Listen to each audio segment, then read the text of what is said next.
ఖర్గే గారు ఇటీవల ఉత్తరాఖండ్ రాష్ట్ర పర్యటన సందర్భంగా హల్ద్వానీ అనే ప్రాంతంలో ఒక బహిరంగ సభలో ప్రసంగించి ఖర్గే గారు వెళ్ళిపోయినాక ఆ మైదానం కలుషితమైంది అని చెప్పి గంగాజలంతో బీజేపీ ఆర్ఎస్ఎస్ చెందినటువంటి మతోన్మాదులు వాళ్ళ మనువాద బుద్ధితోటి ఆ ప్రాంగణాన్ని శుద్ధి చేయడం ఇది దేశంలో ఒక మల్లికార్జున ఖర్గే గారిను ఒక కాంగ్రెస్ పార్టీని అవమానించినట్టు కాదు, దేశంలో కోట్లాది మంది దళిత బహుజనులు అవమానించినట్టుగా ప్రతి ఒక్కరు ఫీల్ అవుతున్నారు.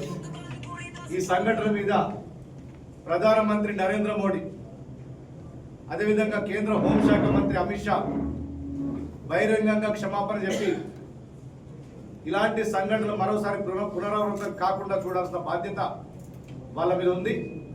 తక్షణమే ఈ సంఘటన మీద పూర్తి స్థాయిలో హైకోర్టు సిట్టింగ్ జడ్జి తోటి విచారణ జరిపించి దోషులను కఠినంగా శిక్షించాలి.